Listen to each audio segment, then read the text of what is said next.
Second year mechanical automobile का subject code MA206 basic automobile engineering, इसका unit 3 braking system. इसका topic है 3.2 layout and description of mechanical brakes. तो हम आज स्टडी करेंगे मैकेनिकल ब्रेक्स क्या होते हैं और उनका लेआउट कैसे होता है। मैकेनिकल ब्रेक्स अभी आज के समय में किसी भी 4 व्हीलर के अंदर pure mechanical brake service brake के रूप में यूज नहीं किए जा रहे हैं। मैकेनिकल ब्रेक अगर कहीं यूज किए जा रहे हैं तो वो इमरजेंसी या पार्किंग ब्रेक के रूप में यूज किए जा रहे हैं 4 व्हीलर में, या 2 व्हीलर्स में, साइकिल में, इनमें मैकेनिकल ब्रेक्स यूज किए जाते हैं। तो क्या होते हैं mechanical brakes? The brakes which are operated mechanically, ऐसे ब्रेक जिन्हें यांत्रिक रूप से प्रचालित किया जाए, by means of levers, linkages, pedals, cams या बेल क्रैंक्स एटसेट्रा। यानी अलग अलग तरह के कोई लीवर हो, उसमें बेल क्रैंक लीवर हो, कैम लगी हुई हो, पैडल लगे हुए हो और लिंकेज हो अलग अलग तरह के, इनके द्वारा जब ब्रेक को ऑपरेट किया जाता है। ऑपरेट करने से तात्पर्य है कि जो चालक के द्वारा लगाया गया ब्रेकिंग आयास है, ब्रेकिंग एफर्ट है, उसे फ्रिक्शन डिवाइस जो यूज कर रहे हैं वहां तक पहुंचाने के लिए मैकेनिकल लिंकेजेस या पैडल्स और कैम्स, बेल क्रैंक, लीवर्स, इनका सहारा लिया जाए तो यह कहलाता है मैकेनिकल ब्रेक। तो सर्विस ब्रेक के रूप में प्योर मैकेनिकल ब्रेक काम में नहीं लिए जा रहे हैं, परंतु जो है इमरजेंसी ब्रेक के रूप में या पार्किंग ब्रेक के रूप में मैकेनिकल ब्रेक प्रयोग किए जा रहे हैं। हम एक लेआउट से इसका अध्ययन करते हैं। ये लेआउट के द्वारा इसको समझाया गया है मैकेनिकल ब्रेक को। प्राय ड्रम ब्रेक के रूप में हम इसको जो है यहाँ पर अध्ययन करते हैं। ये है एक drum, this is break drum. ये जो बाहर है दिस इज ब्रेक ड्रम, ये वाला जो बाहर है ब्रेक ड्रम। और ये ब्रेक ड्रम जुड़ा होता है व्हील के साथ, यानी व्हील घूमेगा तो उसके साथ ये ब्रेक ड्रम जुड़ेगा। और उसके ऊपर ये जो अरेंजमेंट है जिसमें ब्रेक शू हैं, एक ब्रेक शू इधर है, एक ब्रेक शू इधर है, अर्धचंद्राकार, उसके ऊपर ब्रेक लाइनिंग लगी हुई है, ये कैम है और साथ में ये रिट्रैक्टिंग स्प्रिंग है, ये जो लगी हुई है ये रिट्रैक्टिंग स्प्रिंग है, और ये एंकर पिन है, ये दोनों एंकर पिन लगी हुई है यहाँ पर। तो ये जो ड्रम ब्रेक साथ में इस कैम के साथ ये जुड़ा हुआ है एक लीवर, और लीवर के साथ ये लिंकेज जुड़ी हुई है, जो लिंकेज आगे जाकर के एक बेल क्रैंक लीवर की सहायता से पैडल के साथ, ब्रेक पैडल के साथ जुड़ी हुई है। तो इस पूरी व्यवस्था को देखें हम तो ये जो ड्रम ब्रेक है, इस ड्रम ब्रेक का घूमने वाला भाग यानी कि ब्रेक ड्रम, वो व्हील के साथ जुड़ा हुआ होता है। और ये जो अंदर का अरेंजमेंट है जो उसके अंदर लगा हुआ है, ये अरेंजमेंट ब्रेक प्लेट पर लगा हुआ होता है। ये ब्रेक प्लेट जो है वो स्थिर भाग के साथ जुड़ी हुई होनी चाहिए, तभी हम दोनों में दाब लगा के घर्षण उत्पन्न कर सकते हैं। तो ब्रेक प्लेट प्राय एक्सल या एक्सल केसिंग के साथ जुड़ी हुई होती है, और ड्रम जो है वो व्हील के साथ जुड़ा हुआ होता है।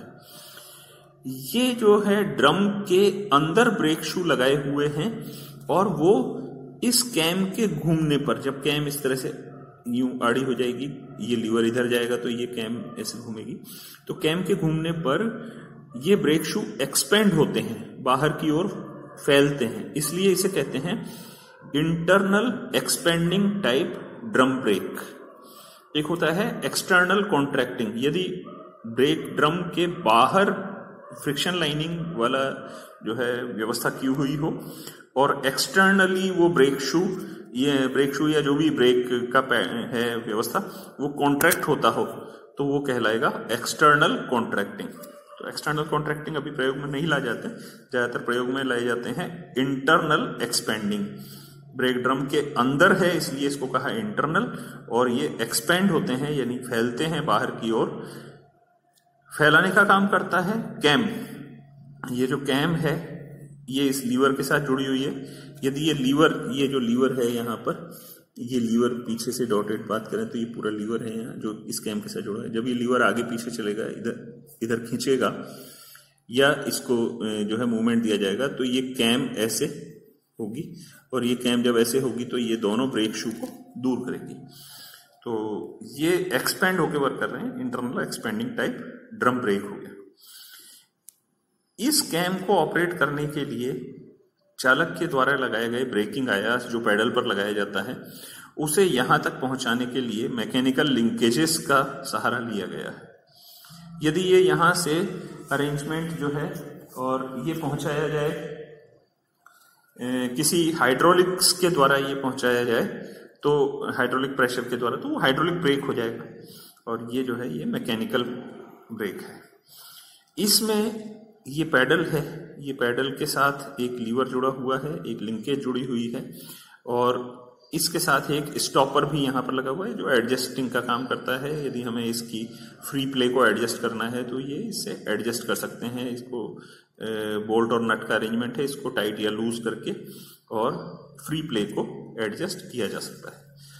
जब ब्रेक पैडल पर फोर्स लगाया जाता है तो ये लीवर यहाँ पर खींचेगा, ये इस दिशा में जाएगा और ये इस दिशा में जाएगा, तो ये कैम घूमेगी तो ये दोनों ब्रेक शू दूर हो जाएंगे। दोनों ब्रेक शू दूर हो जाएंगे तो ये जाकर के जो फ्रिक्शन लाइनिंग है ये ब्रेक ड्रम की आंतरिक सतह के साथ घर्षण उत्पन्न करेगी, और वो घर्षण के कारण घूमता हुआ ब्रेक ड्रम रुकेगा, उसको रोक दिया जाएगा। तो ब्रेक इनको एक्सपेंड करने का काम कैम कर रही है, परंतु इन ब्रेक शू को वापस, जब ब्रेक पैडल छोड़ दिया तो वापस लाने का काम करने जो है वो किया जाता है रिट्रैक्टिंग स्प्रिंग। ये स्प्रिंग लिखा हुआ है, इसका पूरा नाम है रिट्रैक्टिंग स्प्रिंग, प्रत्याकर्षण स्प्रिंग। ये जो कंप्लीट लेआउट है मैकेनिकल ब्रेक का, एक साधारण चित्र की सहायता से मैकेनिकल ब्रेक का लेआउट यहाँ पर दर्शाया है, और इस लेआउट के साथ यहाँ पर एक और साधारण सरल चित्र की सहायता से लेआउट को और दर्शा रखा है ये यांत्रिक ब्रेक के, कि ये ब्रेक ड्रम है, उसमें ब्रेक शू लगे हुए हैं, उसमें कैम लगी हुई है, कैम के साथ एक लीवर है, ये लीवर को लिंकेजेस की सहायता से ब्रेक पैडल के द्वारा जोड़ा हुआ है। इस पर जब फोर्स लगाया जाता है तो ये इधर जाएगा, तो ये इधर जाएगा, इस तरफ जाएगा तो ये कैम ऐसे रोटेट होगी, कैम रोटेट होगी तो दोनों ब्रेक शू को दूर करेगी। और ये यहाँ पर जो लगी हुई हैं ये हैं रिट्रैक्टिंग स्प्रिंग, और ये नीचे जो ब्रेक शू होते हैं वो एंकर पिन पर जो है पिवेटेड होते हैं। तो ये है इसका लेआउट और डिस्क्रिप्शन। इसमें जो एक विशेष बात है कि जो ये होता है ब्रेक ड्रम, तो ब्रेक ड्रम के जो अरेंजमेंट हैं उनमें ब्रेक शू को अलग अलग प्रकार से लगाया जा सकता है। सबसे ज्यादा पॉपुलर जो है वो है 1 leading and 1 trailing brake shoe arrangement. तो क्या होते हैं लीडिंग ब्रेक शू, या जिसे हम बोलते हैं अग्रक ब्रेक शू या ब्रेक गुटके, और ट्रेलिंग ब्रेक शू जिसे हम बोलते हैं अनुगामी या ट्रेलिंग ब्रेक गुटके। तो इसको यदि हम देखें, लीडिंग ब्रेक शू वो होता है जो घूमते हुए ब्रेक ड्रम के सामने उसको फेस करता है, यानी ये ब्रेक ड्रम इस दिशा में घूम रहा है, ये घूमने की दिशा है, और ये ब्रेक शू इसको फेस कर रहा है। अर्थात यदि ये एक बार पीछे चला जाएगा तो इसकी टेंडेंसी इस ब्रेक शू की इस ब्रेक ड्रम के साथ और ज्यादा लॉक होने की रहेगी, और ज्यादा टाइट होने की रहेगी, और ज्यादा ब्रेकिंग प्रभाव बढ़ेगा। जबकि ये है ट्रेलिंग ब्रेक शू, जो ये इस दिशा में घूम रहा है और ये इसको दूर करने के लिए यहां पर फोर्स लगेगा और ये इस तरफ आएगा, आने की प्रवृत्ति रहेगी, तो ये ट्रेलिंग ब्रेक शू है। डिफरेंस ये होता है कि leading brake shoe self energising effect या स्वतः ऊर्जन प्रभाव जो है वो प्रदान करता है। Leading brake shoe provide self energising effect. Self energising effect क्या है, यानी कि वो और ज्यादा, जैसे ये ब्रेक ड्रम घूमेगा तो ये और ज्यादा लॉक होने की या इसके साथ फंसने की प्रवृत्ति रहेगी। तो यदि हम इसकी दिशा बदल दें, ये दिशा इसकी बदल दी घूमने की, तो उस केस में ये वाला ब्रेक शू जो है वो लीडिंग ब्रेक शू बन जाएगा और ये वाला ट्रेलिंग ब्रेक शू हो जाएगा। देखिए ये इस दिशा में ये ब्रेक ड्रम घूम रहा है और उसके साथ ये जो है यहाँ इसको ये फेस कर रहा है सामने, तो ये लीडिंग ब्रेक शू है, और ये ट्रेल कर रहा है, उसका अनुगमन कर रहा है, इसलिए ये ट्रेलिंग ब्रेक शू है। तो लीडिंग और ट्रेलिंग ब्रेक शू दोनों के एडवांटेज हैं, और खासकर जब हम सामने की दिशा में जा रहे हैं तब ये वाला लीडिंग अधिक जो है ब्रेकिंग प्रभाव उत्पन्न कर रहा है, सेल्फ एनर्जाइजिंग इफेक्ट प्रदान कर रहा है, परंतु विपरीत दिशा के लिए ये वाला ट्रेलिंग हो जाएगा, तो ये लीडिंग दूसरा सेल्फ एनर्जाइजिंग इफेक्ट प्रदान करेगा। तो जनरली हम one leading one trailing brake shoe जो है उसका प्रयोग करते हैं, ताकि हैंड ब्रेक लगाते समय जो है वाहन आगे या पीछे दोनों तरफ जो है उसकी प्रभावी ब्रेकिंग हम उत्पन्न कर सकें। तो ये एक इसका जो अरेंजमेंट, ड्रम ब्रेक का अरेंजमेंट और यहाँ पर दर्शाया हुआ है कि ड्रम ब्रेक में प्राय एक भारी वाहनों में एस कैम मॉडल चलते हैं, उसकी कैम जो है वो एस, अंग्रेजी के अक्षर एस के समान होती है। तो ये कैम है जिसको एक लीवर के साथ जुड़ा हुआ है, और इस लीवर को भारी वाहनों में एयर ब्रेक होते हैं प्राय, तो वो एयर ब्रेक के द्वारा यहाँ पर ब्रेक चैम्बर लगा हुआ होता है और उस एयर ब्रेक के द्वारा इस लीवर को ऑपरेट किया जाता है। ये ब्रेक ड्रम है, ये ब्रेक शू इसमें लगे हुए हैं, और ये रिट्रैक्टिंग स्प्रिंग 1 या 2 स्प्रिंगें यहाँ पर लगी हुई होती हैं। इसमें एक एडजस्टर भी लगा हुआ होता है। इन वाहनों में सभी में एडजस्टर यहाँ पर लगाना आवश्यक होता है।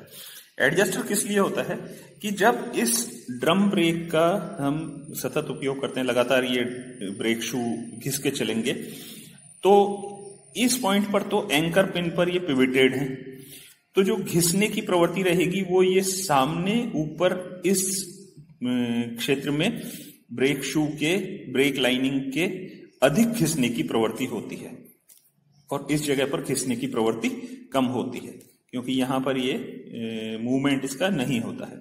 तो समय के साथ जब ये इस जगह पर अधिक घिस जाता है या ये इस जगह पर अधिक घिस जाता है ये ब्रेक शू, तो उसको हम नीचे से वापस एडजस्ट करते हैं, और ये इसको एडजस्टर से थोड़ा इनको भी दूर कर दिया जाता है, और बराबर सब तरफ जो है समान संपर्क बना रहे ब्रेक शू के और ब्रेक ड्रम के बीच में, ये व्यवस्था कर दी जाती है।